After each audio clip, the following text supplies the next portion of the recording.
Hello, I'm Ken Burrell from the PMO Professionals. This is one of a series of videos expanding on the Success Stories Shared initiative started in South Africa by Linky van der Merwe of Virtual Project Consulting and Louise Worsley of PyCubed, and which has their enthusiastic support.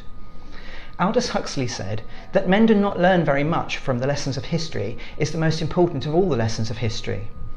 Project management research has shown that project managers prefer to learn from face-to-face interaction rather than from searching through lessons learned databases. I think that project managers can learn a lot from each other's success stories and even more from sharing their scars. So, as part of my campaign for real project managers, on your behalf, I'm talking to some real project managers I've had the pleasure of working alongside so that you can benefit from their experience. Today, I'm delighted to have with me Nick Hopkins, who started this whole idea for me with an article he wrote on LinkedIn along the lines of "Project Manager wanted, only those with scars need apply." So I'm hoping that he's got some meaty scars to share with us today. Hi Nick, I'd like you to start, if you can, by introducing yourself and giving us a flavour of your background and how you got into project management.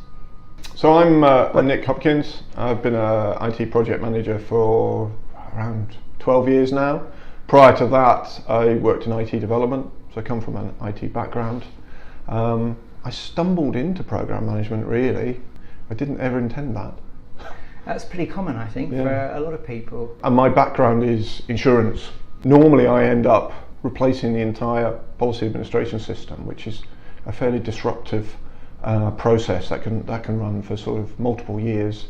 And so at any given time, those projects could range from 20 to 250 people at any one time. Part of the reason for me recording this series of videos was an article that you wrote on LinkedIn, entitled something along the lines of "Project Manager wanted, only those with war wounds need apply." That's right. Yeah. And when I saw that article, I challenged you to share some of your scars, which you haven't done yet. So no, strangely enough, because I'm busy gathering more. Fantastic. So, thinking back over your experience, can you think of an example of a particularly egregious scar that you would have acquired from a particularly gnarly project, and what you learned from it? Where to start? The thing is, and you probably know this, Ken, there are so many, and you pick up so many scars along the way, but commonly they fall into various patterns. There are multiple patterns out there. The cultural one's always a very interesting one, because I sit in boards where at the start of programs where the board say, everybody in the company is empowered to make change, they're empowered to make decisions, and then ultimately what you find is that is really 100% the opposite, because actually no one is empowered to make a decision, or everyone is too scared to make a decision because of perhaps something that's gone on in the past. And therefore you just, again, find yourself drowning in limbo. You're just constantly kicking the wheels, trying to get something to move, but ultimately everything has to go back to the board. And yet they're still going, well, why has this come back to us? Surely someone can make a decision, and you just go, well, you have to address this culturally within your organisation. So what leads to that situation in which people think they're empowered, but actually the hierarchy is quite rigid? I think a lot of that often stems from not so much very big organisations, because they have their own issues and hierarchies and structures, but actually from companies that have started off very small, perhaps even often, and I've done a couple where almost started family-run businesses 25 years ago that have evolved and now become these sort of 1,000, 2,000, 3,000 people company. But that level of culture where everything went back to the top has always existed. It's never gone away. And there's a lot of people who've worked there for many, many years. Yes. And so often that sort of level of behaviour isn't necessarily driven from the boardroom, it's just driven from things haven't changed. Could it be because the company's grown by promoting from within? Yeah, and I think there's always that belief, because certainly with the smaller companies or those sort of homegrown businesses, people do grow with the business, and once they've been there a while, they're comfortable, so they don't go and challenge themselves. So what were the first symptoms you spotted that alerted you to the problem? I think there's a few clues. There's a couple of times I've walked in where here's your team. They were involved in the last project, which didn't succeed for various reasons. Or here's your team, here's the approach. Oh, and by the way, we've just hired this freelancer in, and he's going to be my liaison to the board. So that's someone else as well as you? Someone as well as me. There's almost like this conduit. Once you find yourself in a situation like that, how do you handle it? It's really difficult. So I built a good relationship with the go-between. So, you know, we used to go to coffee at 10:30 every morning. You know, and we'd physically leave the building and walk down the street to the coffee shop, and we'd sit there for 15 minutes and talk about the day.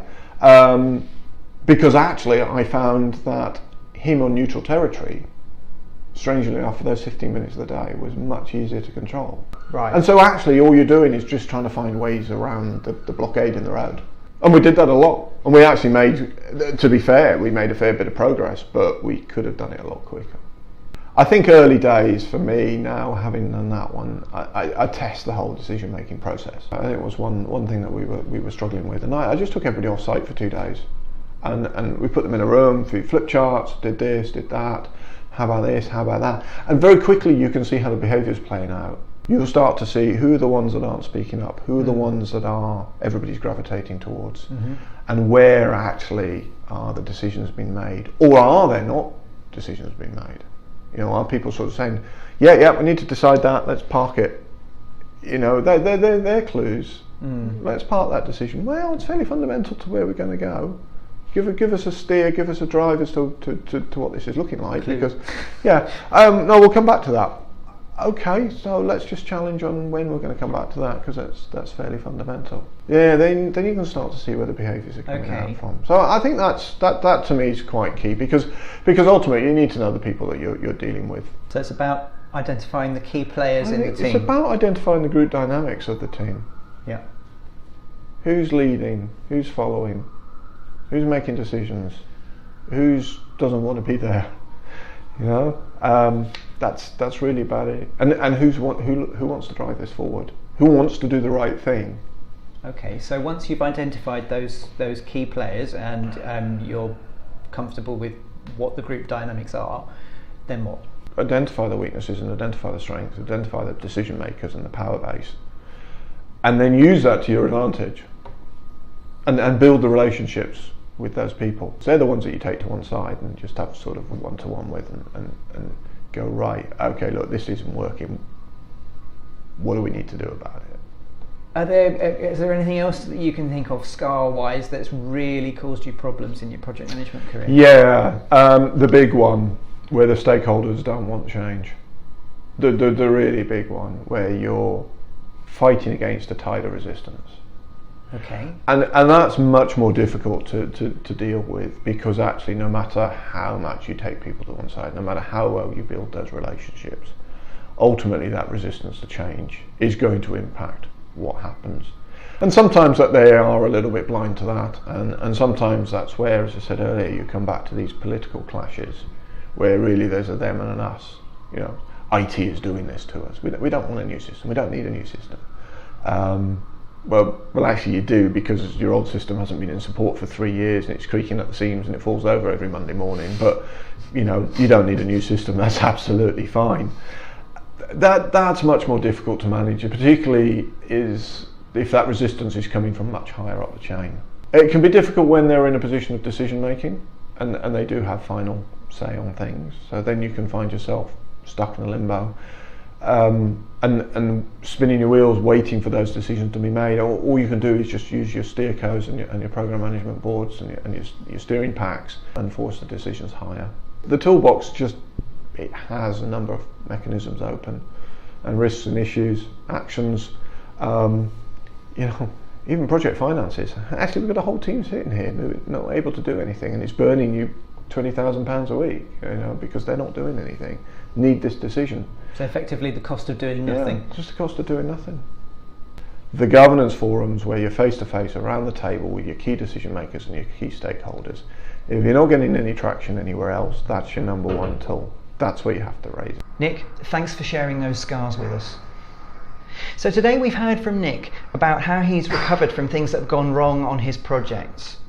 Anton Chekhov said, "Knowledge is of no value unless you put it into practice." I believe the value of learning comes not from documenting the past, but from changing what we do in the future. So my challenge to you is, what will you learn from this? What will you do differently in your projects as a result of Nick's experience? Let me know in the comments. If you enjoyed this video and found it stimulating, please leave a comment or a like or both, or share it on social media. If you think these videos are useful and interesting, let me know and I'll make more of them. If you'd like to appear in one, let me know. For other videos on project management topics, take a look at my video channel. For articles on project management and PMO topics, visit my website, thepmoprofessionals.com. To connect with me more personally, search LinkedIn for Ken Burrell. The PMO Professionals. In the meantime, until the next time, thanks for watching.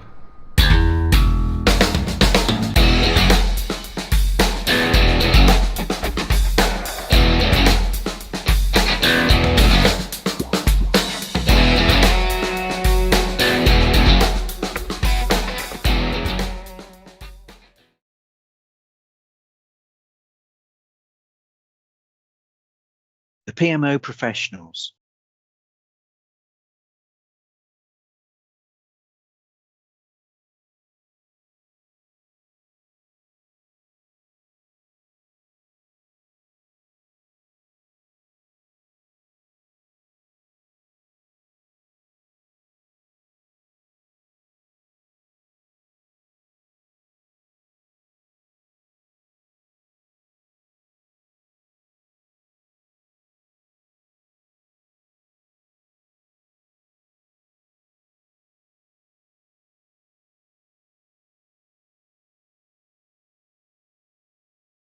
The PMO Professionals.